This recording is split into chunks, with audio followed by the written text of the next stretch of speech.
안녕하십니까, 고승호 박사입니다. 오늘은 이재명 정부가 주한미군에 대해서, 주한미군이 지난 70여 년간 한국에서 러시아와 중국, 소련을 상대로 비밀작전을 수행해 왔다는 것에 대해서 그 사실을 공개하는 것이 어떤 헌법적인 말이죠, 정부의 책무를 이행하는 것이 아닌가, 그 점에 대해서 말씀을 드리겠습니다. 그 한국 정부가 지난 70년간 그 한미 동맹을 강조하면서 주한미군의 중국, 러시아 등에 대한 비밀 작전을 공식 인정하거나 국민에게 알리지 않았습니다. 이것은 헌법상 직무유기에 해당한다고 볼 수 있습니다. 그 부분에 대해서 살펴보겠는데, 그 한국 정부가 말이죠, 미군이라는 주둔군에 대해서 주권 국가로서 책임 있는 태도를 취했어야 하는데, 그렇지 않은 것은 우리 한국 헌정 질서의 책임 구조와 국가의 주권의 실질적 행사, 이와 관련된 주권 국가의 정치 법착제 문제인데, 또한 이것은 국제법과도 관련이 있죠. 국제법에 위반되는 건 사실입니다. 그래서 이제 왜 이런 일이 벌어졌을까를 이제 살펴야 되는데, 그것은 이제 한미 상호 방위 조약이죠. 1953년에 체결된 이 조약에 의해서 그 하위협정인 소파, 즉 주한미군의 지휘 협정이 맺어져 가지고, 그 주한미군은 말이죠, 그 한미 간의 그 공동 이익을 위해서 그 상호 방위를 위한 그 조약을 맺었다, 이렇게 됐습니다만은, 그 실제 운영을 보면 미국의 전략적 이익이 더 컸죠. 그러니까 미군의 역할이 말이죠, 북한에 대한 방어, 또한 중국, 러시아에 대한 방어, 이거 비교해 봤을 때 그것이 뭐 균등하겠어요? 아니면 북한에 대한 방어가 더 크겠어요? 미국은 1950년대부터 중국과 러시아의 그 핵전쟁을 가상해서 이들 두 개 핵 강대국을 상대로 한 세계 전략을 수행해 왔는데, 이 부분에 대해서 보면 미국의 본토를 수호하는 것이죠.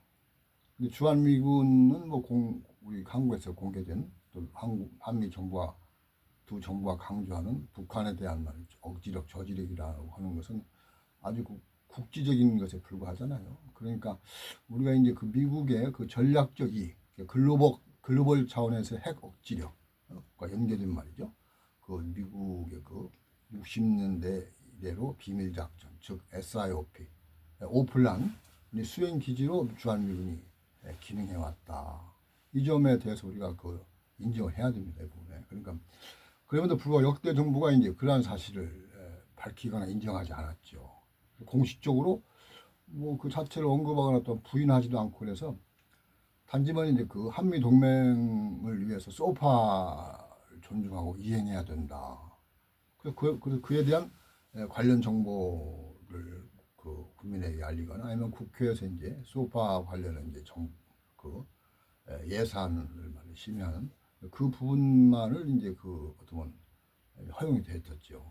통용이 됐죠, 사실은. 그래서 이러한 형태가 과연 헌법상으로 적절한 것인가, 아니면 직무유기에 해당하는 것인가, 지금 말이죠, 국민의 알 권리, 주권 행사, 국가의 독립적 통제권의 보장, 이런 부분이 과연 그 충족이 됐는가. 이게 안 됐다는 말이죠. 이 헌법의 책무를 정부가 이행치 않았다, 즉 방기했다라는 것으로 볼 수 있는 겁니다. 그러니까 우리가 이제 이 주한미군과 관련해서 정부의 이제 직무유기의 문제를 지금 이제 고민하는데, 그럼 우선 말이죠, 직무유기의 헌법적 의미가 무엇인가 한번 살펴봐야 되겠죠. 그래서 우리가 이제 직무유기는 형법상 개념으로 볼 때 형법 제22조에 이렇게 규정되어 있습니다. 공무원이 정당한 이유 없이 그 직무 수행을 포기하거나 방임하는 행위를 말한다, 이렇게 되어 있죠. 그래서 그 형법상의 개념을 떠나서 헌법적 차원에서 봤을 때 직무유기는 무엇이냐, 그건 말이죠, 국가 권력이 헌법상 책무, 즉 주권 수호, 국민의 생명 보호, 민주적 통제 보장을 방기했는지 여부를 묻는 정치 윤리적 책임 개념으로 확장되는 것이죠. 형법보다도 훨씬 그 개념이 크고 넓어진다고 볼 수 있습니다. 그래서 한국 정부가 그 과거 말이죠. 주한미군의 전략 작전이 한국 영토에서 이루어진다는 사실을 알면서도 뭐 존재하지 않는다는 식으로 말이죠. 국민 은폐했거나 아니면 국회나 헌법기관의 통제를 회피했다면 이는 그 헌법적 의미, 직무유기, 즉 국민 주권을 축소, 위축시키고 민주주의를 훼손시켰다. 또한 민주주의 발전에 역행하는 조치를 취했다. 는 비판을 자초하는 것이죠. 왜냐하면 외세에 의해서 말이죠. 한국의 국가 주권이 축소되거나 위축이 되고 아니면 억제가 되고 거기에 의해서 이제 어떤 그 위험 부담이 따른다. 즉 주한미군에 의해서 중국과 러시아 말이죠. 어떤 무력 충돌을 일으켰을 때 주한미군이 주둔하는 한국이 말이죠. 중국 러시아의 공격 대상이 된다. 어떻습니까? 그러면 한국의 그 국민이라든지 말이죠. 영토가 심각하게 피해를 입는 것을 의미하기 때문에 이것은 국제법적으로 중요한 게 있는 것이라고 볼 수 있습니다. 그래서 그러면 이제 그 소파를 준수하는 것이 뭐 정부의 직무이고 어떻게 그 구분이 되겠느냐 이것도 한번 따져봐야 됩니다. 그러니까 한국 정부는 말이죠. 그뭐 1만 년면은 주한미군과 관련해서는 소파 준수가 뭐 그 한미 동맹 준수하는 말이죠. 가장 중요한 신의 문제다. 미군의 군사 활동을 뭐 당연히 정당한 것이고 또 올바른 것이기 때문에 뭐 한국 정부의 그 감시 대상이 아니라는 것을 말이죠. 암묵적으로 어떻게 보면 정당시 해왔죠. 물론 뭐 공개적으로 뭐 주한미군의 준 취해법권적인 말이죠. 그런 그 이른바 주한미군의 행태에 대해서 뭐 가타부타 뭐 얘기를 하지 않았습니다만은 그 주한미군의 말이죠. 취해법권적인 그 특권 행사로 인해서 벌어지는 여러 가지 사태에 대해서 근본적인 문제 제기라든지 그다음 공론화는 뭐 적합해온 건 사실이죠. 그러다 보니까 소파라든지 주한미군에 대해서 국민들은 말이죠. 아주 그 매우 긍정 일변도의 실제와는 상당히 다른 환상적인 그런 개념으로 통일돼 있다. 그러니까 어떻게 보면은 정부가 말이죠. 전체 국민의 어떤 그 주한미군에 대한 의식을 통제한다. 그런 부분은 사실은 뭐 우리가 그 세뇌라고 하는 말이죠. 좀 부정적인 의미의 세뇌라는 말이 있잖아요. 그것과도 무관치 않은 겁니다. 전 국민의 세뇌화에 주한미군에 대해서 세뇌화하는데 한국 정부가 상당 부분 기여한 건 사실이다. 그렇습니다. 그래서 그 소파관 어떻게 왜 만들어졌느냐. 그 1조에 말이죠. 그 취지가 나와 있습니다. 주한미군의 주둔의 목적은 대한민국의 방위와 극동의 평화 안전을 위한 것이다. 그러니까 평화 안전을 위한 것이라고 했는데 이 소파가 말이죠. 그 아까 말씀드린 대로 미국이라는 주둔국이 한국의 주권을 제한하는 그런 문서는 아니잖아요. 그래서 그 적용은 말이죠. 대한민국 헌법적 가치를 전제로 해석돼야 되는 것이죠. 그러니까 대한민국의 헌법적 가치, 한국의 주권을 배제한다든지 축소시킨다든지 아니면 짓밟는 식의 이제 소파의 말이죠. 어떤 정신이라든지 취지가 얘기될 수는 없는 것이죠. 그래서 소파가 그 얘기한 말이죠. 대한민국 헌법적 가치를 준수한다. 존중한다. 그러면 그것은 국민의 알 권리나 한국 정부의 주권 통제를 침해하는 것이 아니라는 것이죠. 그러니까 그 소파로 인해서 한미 두 정부가 충돌하거나 갈등하거나 아니면은 갑과 을의 관계가 되거나 통제하거나 뭐 그런 것은 안 된다는 것이 안 된다는 것이 그러니까 한미가 상호 주권 국가라는 것을 전제로 해서 이 소파가 이제 이행이 되는 것인데, 그런데 이 한국 정부가 말이죠, 이 주한미군의 비밀 작전은 존재하지 않는다라는 것처럼 인식할 수 있는 정보만을 국민들에게 제시했다라는 것은 말이죠. 이것은 좀 심각한데 그 이유를 두 가지로 우리가 좀 추정할 수 있습니다. 첫째, 한국 정부가 실제 몰랐다. 미국 정부가 그 관련 정보를 제공치 않는 것이 그 미국 정부에 의해서 말이죠. 한국에 통보된 그런 하나의 주한미군과 관련한 하나의 기준이기 때문에 우리는 알 수가 없었다. 그것이 또 통일될 수 있다. 그 다음에 두 번째는 알고 있는데 한국 정부가 이제 주한미군의 비밀작전에서 알고 있는데 그것을 밝힐 경우 정치적인 부담이 될 것이기 때문에 은폐했다. 이 둘 중 하나일 겁니다. 그래서 이제 우리가 이제 두 가지로 그 한국 정부의 그 70년간 주한미군의 그 비밀작전에 대해서 은폐, 신고한 것에 대해서 이제 추정을 했는데, 먼저 한국 정부가 몰라서 그랬다. 그런 말이죠.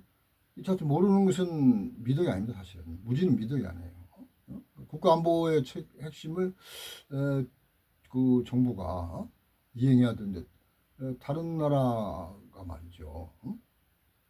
우리나라의 안위나 직결되는 정보를 독점할 뿐이고 정작 한국 정부는 거기에 접근하지 못했다. 이건 주권의 상실이죠, 그렇죠? 이건 주권 국가로서의 말이죠. 그 의미를 상실하고 정령 비전명 국가란 말이죠. 일단은 얘기할 수밖에 없는 부분입니다. 그런데 두 번째 우리가 가정, 한국 정부가 알고도 숨겼다고 어떻게 할까요? 고로 은폐했다는 말이죠. 이것은 헌법상 심각한 문제가 되는 것이고 정치적 직무이다, 그렇게 볼 수 있습니다. 그래서 어느 쪽이든 한국 정부는 말이죠, 주한미군의 70년간 비밀작전에 대해서 국민이 정확하게 알지 못하게 하고 국회가 거기에 대해서 심의를 제대로 하지 못하겠다는 것은 그 정부의 책임이다. 정부의 헌법적 책무를 이행하는 것이 등한하거나 실패했다는 점과 같은 의미가 되겠습니다. 그럼 국제법적으로 어떤 부분이 있을까요? 그러니까 이건 흔히서 나와 있습니다. 예를 들어 주둔국이 동맹국의 영토를 제3국 공격이나 정찰의 전초 기지로 사용하는 것은 국제법상 주권 침해 행위다. 그러니까 그 정도가 좀 약하다면 준주권 침해이다. 이렇게 지금 국제법상으로 말이죠. 인정이 되어 있기 때문에 한국 정부가 소파를 이유로 해가지고 그 미군의 말이죠. 그 비밀작전에 대해서 통제하지 않는다면 이것은 자국 관할권, 한국 주권의 이제 포기라는 것과 같은 의미죠. 그 또한 국민의 생명과 안전을 보호해야 될 국가의 기본적인 본질적인 의무를 이제 방기하는 것이다 볼 수 있습니다. 그래서 결론적으로 한국 정부가 이제 그 소파를 준수를 말이죠, 강조하면서 주한미군의 비밀작전에 대해서 인정하지 않은 것은 그 헌법 제1조 1항 대한민국 주권은 국민에게 있고 모든 권력은 국민으로부터 나온다 위반됩니다. 그다음에 헌법 제10조 21조인 국민의 표현의 자유와 인간의 존엄의 가치에 대해서 위배됩니다. 그다음에 국회 동의권 헌법 제60조에 어긋나는 것이고, 대통령 헌법 수호 책무인 제66조, 즉 대통령은 헌법을 준수하고 국민이 복리 진지에 노력할 책임을 진다는 것에 정면 위배됩니다. 그래서 한미간 군사작전이 말이죠, 대해서 한국의 안전 보장과 외교 정책에 중대한 영향을 미친다 할 경우에 한국 정부는 그 사실을 국민에게 알려야 되죠. 그래서 이제 한국 정부가 주한미군의 비밀작전에 대해서 헌법적 책무를 이행하는 것은 말이죠, 헌정 질서상 직무를 이행하는 행태라고 볼 수 있습니다. 그래서 이재명 정부는 빛의 혁명을 집권했다는 점에서 주한미군과 관련한 헌법적 책무를 이행하고 국민에게 무한 봉사하면서 국익을 챙기는 정치를 해야 한다는 것을 더욱 강조하면서 오늘 말씀을 마치겠습니다. 감사합니다.